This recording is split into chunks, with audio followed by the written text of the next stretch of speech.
Welcome you all to the e-learning platform of St. Michael Academy, Bethia.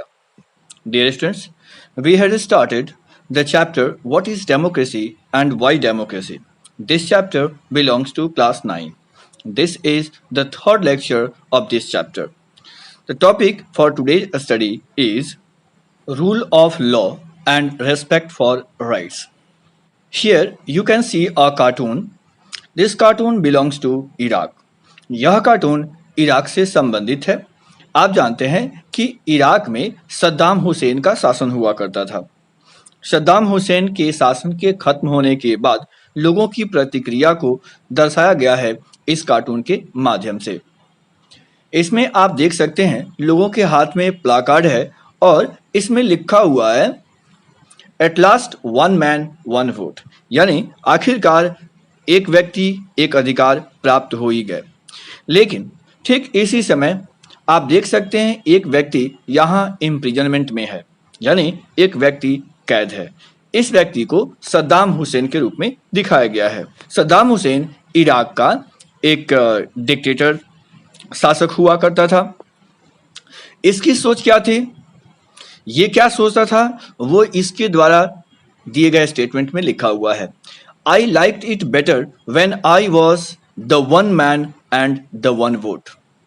Saddam Hussain यहाँ क्या कहता है कि मुझे क्या पसंद था, मुझे पसंद था कि मैं ही केवल एक इंसान हूँ और केवल मेरा ही वोट का मतलब है, यानी मैं जो कहता हूँ वही रूल है, मैं जो कहूँ वही शासन है।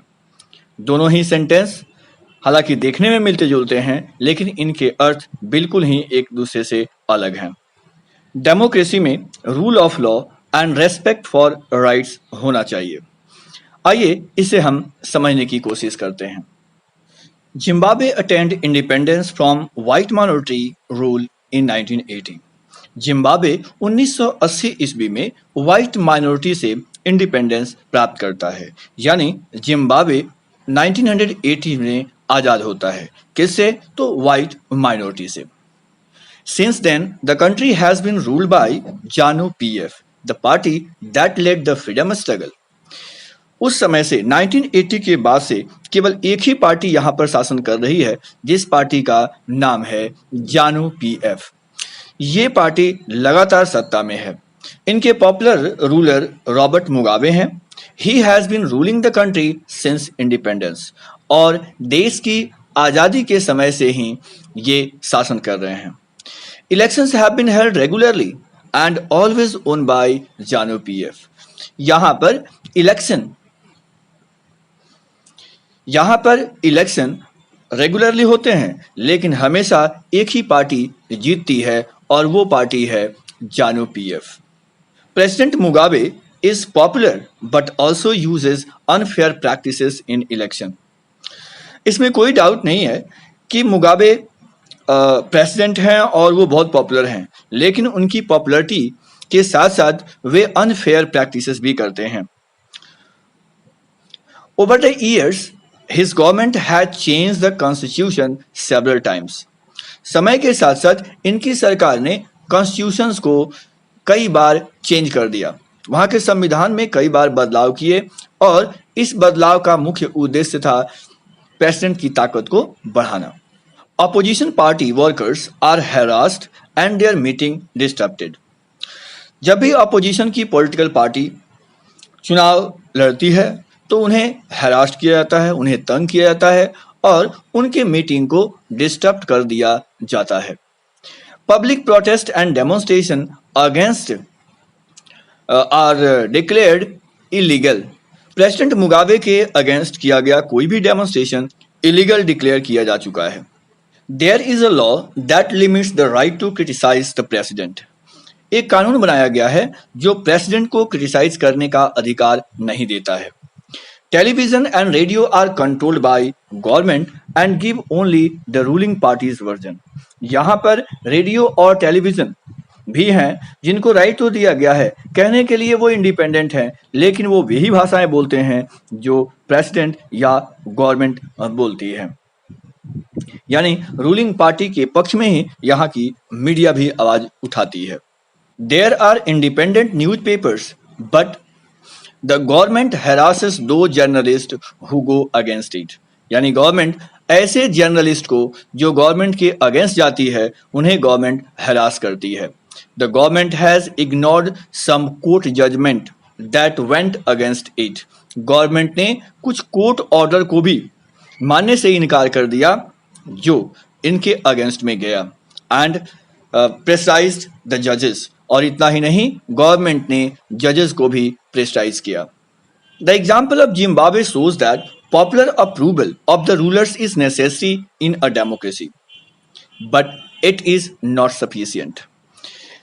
क्या जिम्बाब्वे के एग्जाम्पल से हम समझ रहे हैं कि पॉपुलर अप्रूवल लोगों का होना अनिवार्य है, बट ये सफिशियंट नहीं है.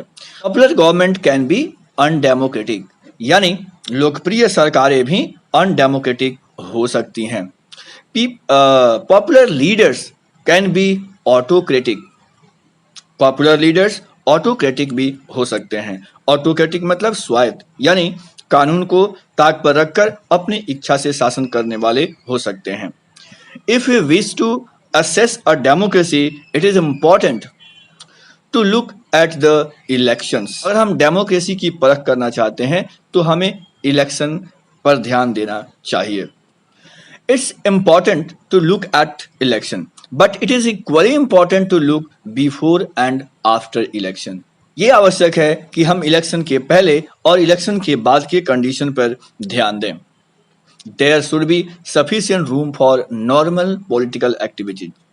सामान्य पॉलिटिकल एक्टिविटीज के लिए काफी स्पेस होना चाहिए, इंक्लूडिंग पॉलिटिकल अपोजिशन, यहाँ तक कि पॉलिटिकल अपोजिशन के भी चांसेस होना चाहिए.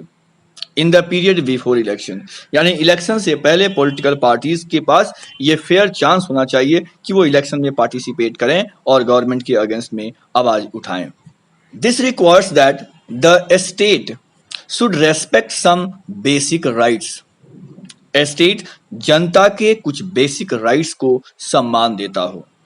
They should be free to think. उन्हें स्वतंत्र रूप से विचार करने का मौका मिलना चाहिए. They should be free to have opinion. वे अपने विचार रखने के लिए आजाद हों. And they must have a right to express their feelings in public. और उन्हें पब्लिक में अपने भावनाओं को एक्सप्रेस करने का भी अधिकार हो.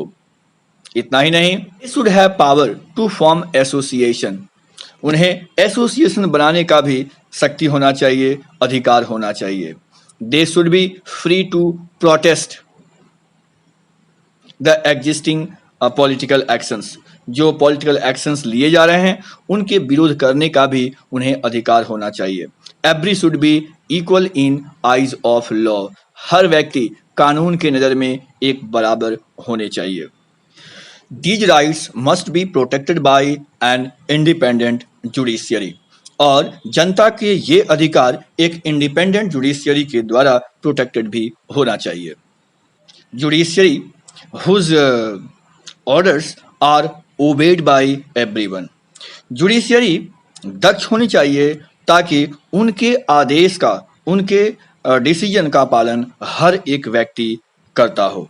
जुडिशियरी के बारे में विशेष रूप से चैप्टर 6 में पढ़ेंगे.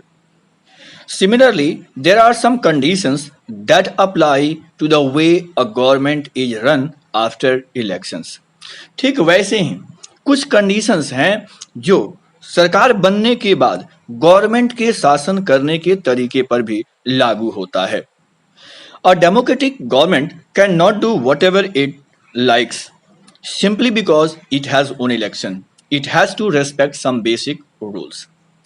एक जनतांत्रिक सरकार जो चाहे सो नहीं कर सकती है क्योंकि वो चुनाव जीत गई है. In particular, it has to respect some guarantees to the minorities. ऐसी सरकारों को माइनॉरिटीज के प्रोटेक्शन के लिए भी गारंटी देनी होती है. Every major decision has to go through a series of consultations. Every office bears has certain rights and responsibilities assigned by Constitution. हर एक ऑफिसर्स को या हर एक ऑफिस को कुछ राइट्स दिए गए हैं और कुछ रेस्पॉन्सिबिलिटीज दिए गए हैं। हर ऑफिस और हर अधिकारी को कुछ राइट्स दिए गए हैं जो कॉन्स्टिट्यूशन के द्वारा प्रदत्त है। इन राइट्स का सम्मान होना चाहिए। Each of these is accountable not only to the people but also to the independent officials. ये सरकार केवल लोगों के प्रति ही जवाबदेह नहीं है बल्कि जो इंडिपेंडेंट ऑफिशियल्स हैं उनके प्रति भी ये जवाबदेह होते हैं। We shall read more about this in chapter 5. आगे चैप्टर 5 में हम लोग इसके बारे में और पढ़ेंगे। Both these aspects give us the fourth and final features of democracy. ये दोनों एस्पेक्ट्स हमें चौथा और अंतिम फीचर्स डेमोक्रेसी का प्रोवाइड करते हैं। A democratic government rules within limits set by constitutional law and citizens' right. एक डेमोक्रेटिक गवर्नमेंट शासन करती है किसके द्वारा? तो कॉन्स्टिट्यूशन के द्वारा सेट किए गए नियमों के अनुसार और सिटीजन्स के राइट के अनुसार। और डेमोक्रेटिक गवर्नमेंट एक जनतांत्रिक सरकार संविधान के द्वारा बनाए गए लिमिट्स के अंतर्गत कार्य करती है और वो जनता के राइट्स को सुनिश्चित करती है। Let us see the summary of definition. Democracy is a form of government in which the rulers are elected by people. Democracy एक ऐसी सरकार है जिसका चुनाव जनता करती है। We found that this definition was not adequate unless we explained some of the key words used in it. हमने समझा कि डेमोक्रेसी का यह डेफिनेशन पर्याप्त नहीं है जब तक कि हम इस डेफिनेशन में आए हुए शब्दों को बारीकी से समझें। Democracy is a form of government in which rulers elected by people take all the major decisions. जनता के द्वारा चुनी हुई सरकार या रूलर शासक मेजर डिसीजंस लेते हैं। छोटे मोटे डिसीजंस और अधिकारी भी ले सकते हैं, लेकिन देश के लिए बहुत जो बड़े डिसीजंस होते हैं वो केवल और केवल जनता के द्वारा चुने हुए रूलर्स ही लेते हैं। Elections offer a choice and fair opportunity to the people to change the current rulers.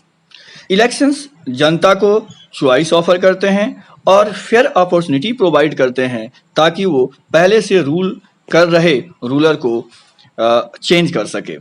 This choice and opportunity is available to all the people on an equal basis.